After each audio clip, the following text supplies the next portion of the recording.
Connor Daly prepares for qualifications. We were just talking about how intense this qualifying session is going to be. What makes it that intense for you? Well, I mean, this place it's such a great track, but it's also, precision is key here, and you're looking for hundredths of a second. You're looking at segment times, and you're like, well, I need to find 500th there, and little pieces.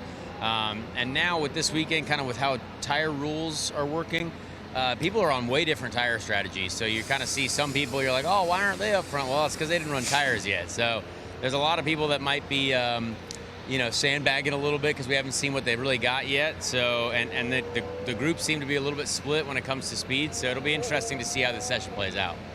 Connor, we are back home again in Indiana. How good does it feel to be back here at the Indianapolis Motor Speedway?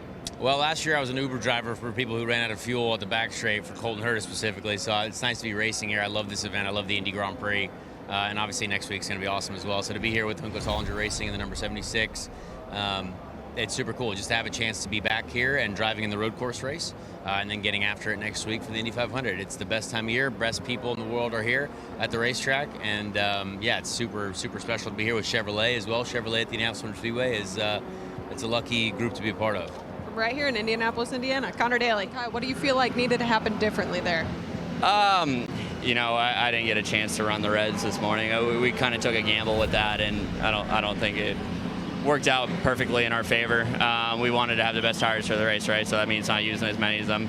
And just the way that qualifying worked out, everyone was kind of backing up, and it was only one lap to get it done. And I didn't really have a reference, if I'm being honest, and I ended up locking up into turn 7 ever so slightly, but it's enough to cost you a tenth or two, which is everything here. I was just looking at it. It's between where I qualified 21st and 13th is 0.03 of a second. So, disappointing, but I don't really have any positive things to say right now, if I'm being honest. It's a little bit disappointing, but nonetheless, we do have a fast car. It's just not an ideal qualifying. The balance hasn't been a problem. It's a weird thing this weekend where I've been generally happy with the car. We've just been slow. I think it's just lack of overall grip. And however the mechanical grip is working, it's just not giving us the ultimate grip that we need. We're finding a nice balance in the race car, and that's nice for the race, but I still need that ultimate grip that we're kind of missing. So we've kind of been chasing our tails all weekend so far, and it's really disappointing for both me and Kyle not to make it. But still race tomorrow. We get, I guess, 2-3 sets of new Reds. I can only use 2, thank you. So we'll go from there. Scott Dixon, 8th in that session. What kind of improvements did you need to make the difference? I don't know. It's kind of frustrating. The car feels pretty decent. Alex has been really good on, kind of in some of the braking areas. It was the first time on the Reds, but we went red just to make sure we got a feeling out of that. Probably could have had a little more positive front on the second set. Missed by half a tenth, but still, the car feels quite good. I don't really know what we're missing. It's been kind of frustrating, to be honest. Well, that being said, going into tomorrow, having to work your way through the field a little bit, does that raise your confidence knowing that you have pace and you have a fast car? Yeah, when we were on the used tires for maybe the start of P2, the car was really quick. I think we've had 3 races green to checker, so they've been a bit of a snooze fest as far as strategy goes, or kind of alternative stuff, which we shouldn't be looking for that anyway. But we'll see. Maybe tomorrow we're a little more spicier, but I don't know. It's just frustrating at the minute. Thanks, Scott. 0.02 of a second. That was the difference between making the Fast 6 and not. Do you know where you might find that little extra bit of speed? I lost 0.2 on the first 2 corners. I kind of got on the curb in 12, had a big moment, which hurt the setup of 13. The rest of the lap was really, really solid to get back to where I did.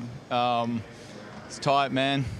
It's very tight. I went for 2 Reds in the first round. I think it's the first time I've ever done that, just to make sure I got through. But it's tight. I think our used tire pace was really good, so it would have been awesome to make it in there into the Fast 6. But it'll be an interesting race tomorrow.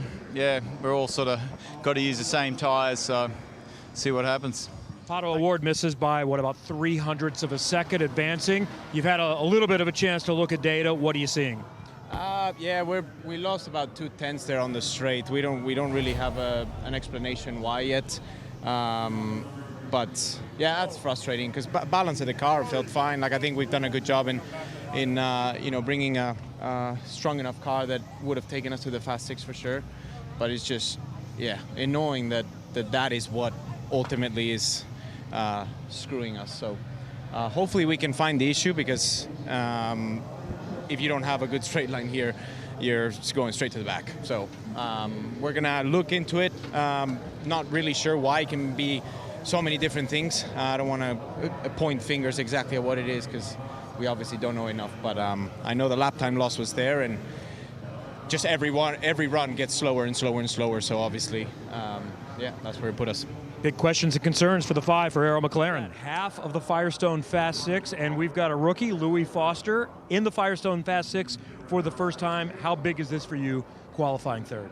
Yeah, I mean, to be in my 5th race and qualify, not only against the Fast Six, but be third is awesome. I think it's all credit to Ray Hall, Lanigan Racing. Kathy's just told me that Mike and Bobby are watching on TV, so hello to them. Wish you were here. Definitely after this qualifying result, but no, it's been a track we've been strong at for sure. I think the 45 crew, My Jack Honda, has been absolutely incredible all weekend. So kudos to them. We've been quick, we've been fast. Let's hope we can carry it through to tomorrow. But yeah, I'm just over the moon. It's May, it's the IMS, and it's the Sonsio Grand Prix, so I can't ask for any more. Devlin, you also qualified 5th here with a different team 2 years ago at this track. What is it about this place, and has this been coming? I think so. Leaving Barbara, I was immensely frustrated because I feel we had a car to be in the Fast Six there too. And, coming here, sitting with all the guys on the 30, F-Tech Rail, Letterman, Lanigan, Honda, it was just about execution for us. And we knew this was possible. We knew we had it in us. It just came down to execution. I don't think it's been a pace issue. So super happy with them. We didn't roll off as happy as we like today, but, we stayed diligent and worked hard at it and made the right changes through today. It's been a very hectic day, but over the moon to be starting 5th tomorrow, and maybe we'll have a lap 1, turn 1 like we did a couple years ago. So another Firestone Fast Six appearance for you. I spoke to your engineer Ben, and he told me before the session you just needed some reds to fix your balance. Is that true? Well, it is true. I think makes me a little worried on the black tire, but really proud of Benny and the guys. I was complaining a fair bit in practice, and they tuned it up for me and got it going, and to make the Fast Six. Not that I didn't expect it, I always expect it, but it was nice to do it. And then obviously this weekend there's a new tyre rules, new allocation. Yes. How are you going to then head into the race still with so many unknowns? It's IndyCar, you just got to treat it, every race the same, just go in there and just hope that you choose the right strategy at the end of the day. As a driver, the best thing I can do is just execute and hit my marks, and these guys will do the same, and what will come will come. But you will be on that front row. How big of an effort was it from you and your team? Yeah, it was great for Fifth Third Bank and for all of our partners and our whole team. It feels so good because, as I said to you after the last session, this is why we, ran the reds. I knew Palou was going to have a new set of reds to run in the Fast Six, and I actually almost told these guys, I didn't think we were going to be on the front row. I didn't think we were really competing because there was others that had them too, but, what a lap. In Fast Six, just a great lap, put it together. The balance was really consistent and matched, my best of the whole day. And it feels great for this entire 15 team, 30, 45.